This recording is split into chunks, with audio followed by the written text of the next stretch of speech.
talk about change. Change, again, is a topic which, although it's amazing, our societies are all about change.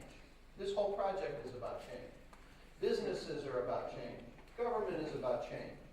The media is about change. The news that we hear all day long and all evening is all about the things that are changing. And it's rare, therefore, it's unusual that we didn't study very much about change in school. I want to give just a little lesson on change and then talk about forecasting and predicting the future. The first thing I want to talk about change is that nothing changes everything. We always say, oh, that changed everything. Well, that's of course an exaggeration. In every change, there are some things which stay the same. We're going to review this a little bit when I go through all these different characteristics. But whenever people are talking about change, the first thing we should think of is, yes, but what stayed the same? What didn't change?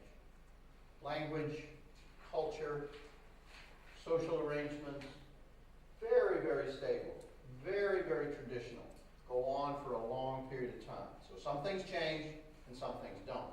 And I use the picture of the ocean because, of course, in the ocean, the wind blows the waves back and forth and makes them high, and they change very rapidly.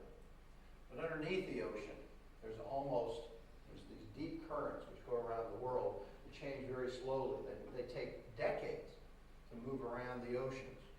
And then, of course, underneath the ocean is the ocean bed and the ocean floor, which is very stable, moving just a tiny little bit, we know now from geology, but very stable. So at the top level, lots of change. That's the news. The news is, oh, this is changing. Oh, this is changing. And then there are these deep changes going on in society. Those are the changes that futurists pay attention to. And then finally, there is the stability of human nature, biological processes, and those types of cultural processes that don't change very much at all. So first thing, nothing changes. But there are 4 other traits of change that I want to focus on, and I'll go through each one of these because we want to be able to separate change. This is very much like the early scientists went out into the meadow.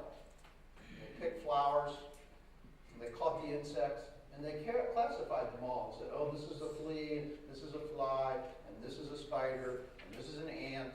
So what I'm going to do is characterize different kinds of change. And the first thing we want to talk about is where change comes from. Oh, gee, how did that get there? There we go. Romania as an enterprise. Romania is affected by things that happen outside Romania. The government is affected by things that happen outside government. A business, a family, you personally are affected by what we call inbound change. And believe it or not, you have no control over that whatsoever. It just happens to you.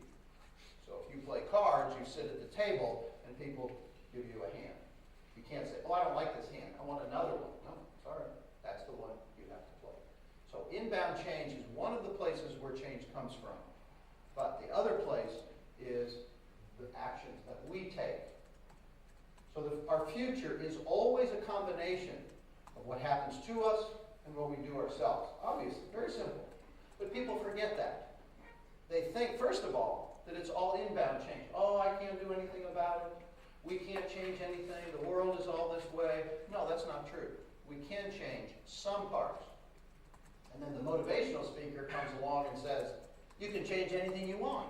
You can be anything you want. Well, that's not true either. It's always a combination.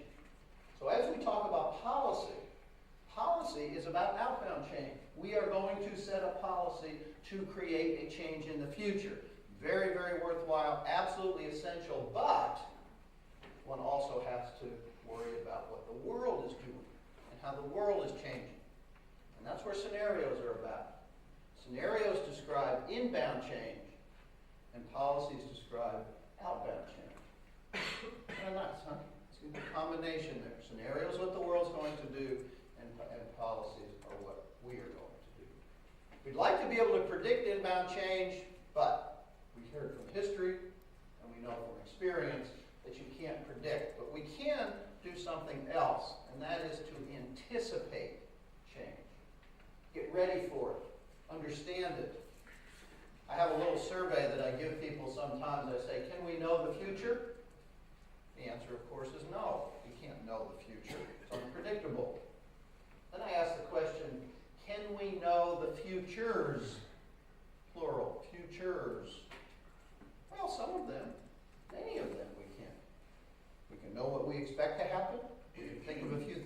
happen instead. And if we're good at that and we use a great deal of imagination, we can get ready and anticipate all of those things that could come to us. Most of which won't. Okay, that's all right. We just thought about it. We didn't spend any money. We didn't hurt anybody. We didn't make an investment. We didn't do anything wrong just because we thought about a future that didn't occur.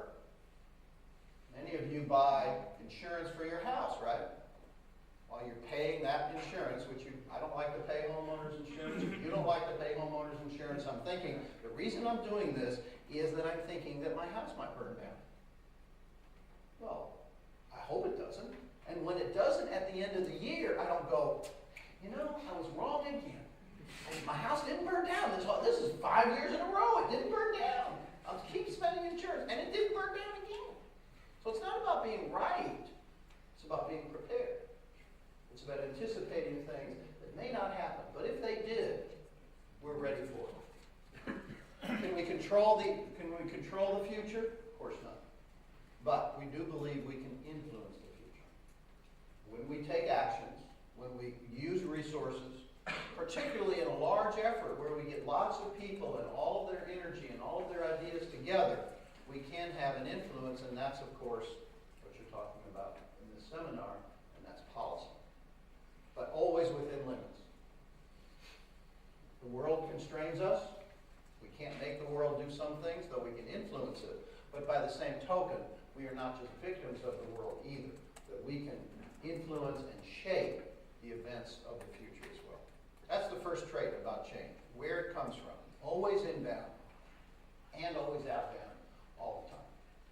The second characteristic has to do with what we call levels of change. This is an enterprise.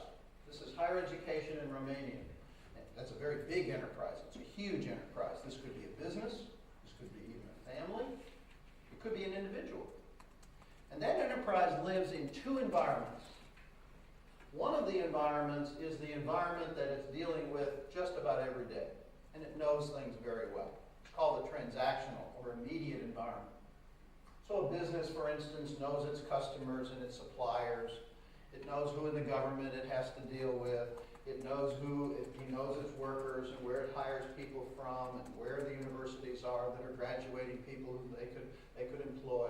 And if a futurist came to tell them the future of that environment, they'd be foolish because they know that environment very well. The environment they don't know as well is the global environment. Sometimes we call it the STEEP environment. And STEEP is an acronym for social, technological, economic, environmental, and political. Most people in most enterprises are pretty much focused on inside the enterprise. And when they are not looking inside and they start looking outside, they focus on the transactional environment. This stuff is too far away. It's not going to happen right away. I don't have time for this. It's too abstract. I don't care. I may hear it on the news, but it's not part of my world. Well, sooner or later, it is going to be part of your world. And we futurists deal in long-term futures. So in the long run, the demography of the country, the technology of the country, the economics of the world are going to come in and change the transactional environment, and the transactional environment is going to come and affect the future of the enterprise. If you think about any issue or any trend that's going on today in here, it didn't start in here usually. It started out here.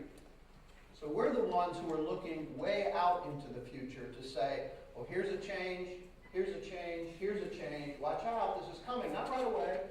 Don't worry about it. But eventually, you need to start thinking about what you're going to do when these things happen. I tend to divide this environment social into two categories, demographic and cultural, making 6 categories of this global environment. This is not as famous as STEEP because I don't know how to pronounce this acronym. It has to be pronounceable, so we still call it the STEEP environment, but there's those. So the second thing, first of all, where does change come from? Inbound, outbound. Where does change occur? What level? Within the enterprise, within the transactional environment, and most people are pretty good about that, but there's also this global environment that we have to pay attention to, and in that sense, we futurists are in charge of that.